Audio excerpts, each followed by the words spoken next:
Seja bem-vindo a mais o estudo 1189, hoje com o capítulo 4 do livro de Efésios, à igreja de Éfeso.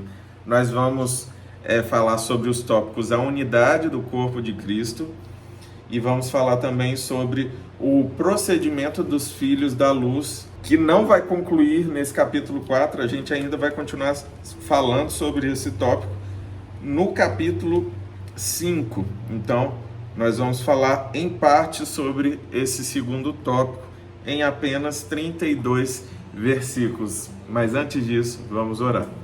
Pai, estamos aqui, debaixo da luz da Tua palavra, do conhecimento que vem do Senhor, e pedimos que o Teu Espírito Santo torne essa palavra em vida, para nos alimentar e para nos aproximar daquilo que o Senhor espera de cada um de nós. Que nós possamos refletir a sua imagem e semelhança, a fim de que outros sejam atraídos para o centro da Tua vontade, aonde nós queremos estar. Se revela a nós em mais essa oportunidade, em nome de Jesus. Amém. Vamos lá. Tem a pessoa pegando um controle aqui. Como prisioneiro no Senhor, rogo-lhes que vivam de maneira digna da vocação que receberam. Sejam completamente humildes e dóceis, e sejam pacientes, suportando uns aos outros com amor. Façam todo o esforço para conservar a unidade do Espírito pelo vínculo da paz. Há um só corpo e um só Espírito, assim como é a esperança para a qual vocês foram chamados. É uma só. Há um só Senhor, uma só fé, um só batismo, um só Deus e Pai de todos, que é sobre todos, por meio de todos e em todos. E a cada um de nós foi concedida a graça conforme a medida repartida por Cristo.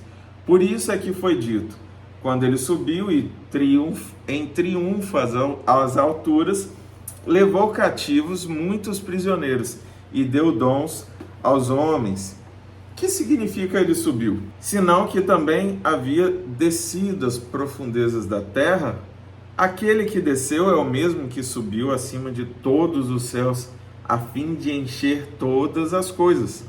E ele designou alguns para apóstolos, outros para profetas, outros para evangelistas e outros para pastores e mestres, com o fim de preparar os santos para a obra do ministério, para que o corpo de Cristo seja edificado, até que todos alcancemos a unidade da fé e do conhecimento do Filho de Deus e cheguemos à maturidade, atingindo a medida da plenitude de Cristo.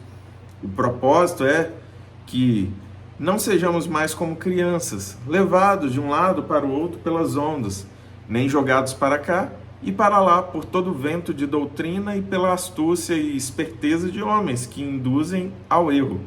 Antes, seguindo a verdade em amor, cresçamos em tudo naquele que é a cabeça, Cristo.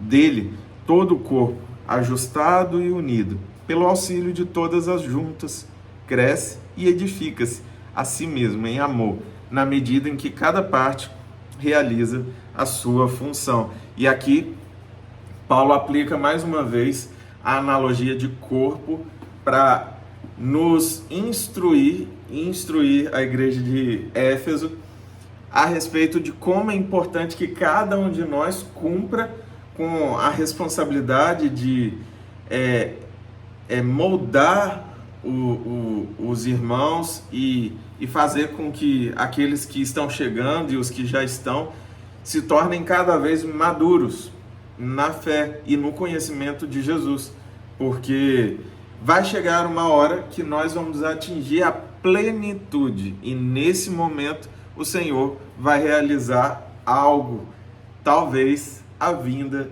de Jesus. E seja por um motivo ou por outro, o processo de aperfeiçoamento, ele requer que cada um de nós esteja atuando de forma zelosa a respeito da vocação que cada um de nós recebeu. Então, se é de evangelizar, que evangelize, se é de ensinar, que ensine, se é de mentorear, que mentoreie, se é de pastorear, que pastoreie. mas que você não se cale diante daquilo que o Senhor te deu como responsabilidade, como dom, como talento. Cabe a cada um de nós multiplicar, usar de forma zelosa aquilo que o Senhor nos confiou. Continuando, assim eu lhes digo, e no Senhor insisto, que não vivam mais como os gentios, que vivem na inutilidade dos seus pensamentos, que eles estão obscurecidos no entendimento e separados da vida de Deus por causa da ignorância em que estão, devido ao endurecimento do seu coração. Tendo perdido toda a sensibilidade, eles se entregaram à depravação, cometendo com avidez toda espécie de impureza. Todavia não foi isso que vocês aprenderam de Cristo. De fato, vocês ouviram falar dele e nele foram ensinados de acordo com a verdade que está em Jesus. Com a da antiga maneira de viver, vocês foram ensinados a despir-se do velho homem, que se corrompe por desejos enganosos, a serem renovados no modo de pensar e a revestir-se do novo homem, criado para ser semelhante a Deus em justiça e em santidade provenientes da verdade. Portanto, cada um de vocês deve abandonar a mentira e falar a verdade ao seu próximo, pois todos somos membros de um mesmo corpo. Quando vocês ficarem irados, não pequem, apaziguem a sua ira antes que o sol se ponha, e não deem lugar ao diabo. O que furtava, não furte mais, antes trabalhe, fazendo algo de útil com as mãos, para que tenha o que repartir com quem estiver em necessidade. Nenhuma palavra torpe saia da boca de vocês, mas apenas a que for útil para edificar os outros, conforme a necessidade, para que conceda graça aos que a ouvem. Não entristeçam o Espírito Santo de Deus, com o qual vocês foram selados para o dia da redenção. Livrem-se de toda amargura, indignação e ira, gritaria e calúnia, bem como de toda maldade. Sejam bondosos e compassivos uns para com os outros, perdoando-se mutuamente, assim como Deus os perdoou em Cristo. Ontem, na célula, nós falamos muito sobre igreja e toda essa instrução desse último tópico, que a gente vai continuar no capítulo 5, fala sobre a forma de lidar uns com os outros, em amor, em compreensão, em verdade, não mais com mentiras, com roubos, com formas de ira, com gritarias, com calúnias, com barraco, famoso barraco. Para de fazer barraco, para de viver sua vida como se você fosse o alecrim dourado, que ninguém pode falar nada de você, que ninguém pode fazer nada com você, que você já se sente dodói. Para de ser crente sensível, seja um pouco mais maduro, aumente o limiar de resistência, coloca diante de Deus suas dores, ao invés de reclamar com um irmão só para ficar criticando um terceiro, que você coloque diante do Senhor as suas dores.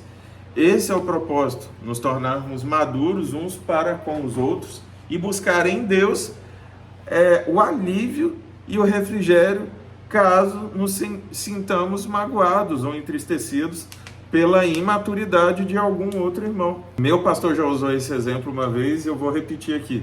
Quando o filho dele mais novo, que já está um pouquinho grandinho, quando ele era um pouco mais novo, falava para ele,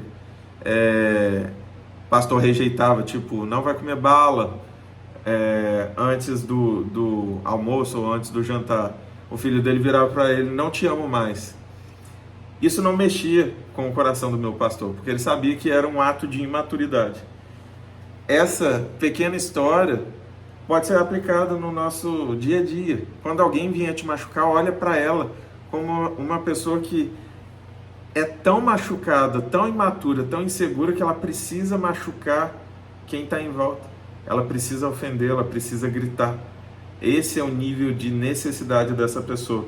Quanto mais ofendida uma pessoa fica, só demonstra um nível de maturidade. Então, que você possa permitir que o Espírito Santo te amadureça, que o seu relacionamento com os irmãos e com Deus alcance uma nova fase a partir de agora. E o que eu desejo para você e para sua casa é que Deus te abençoe em nome de Jesus.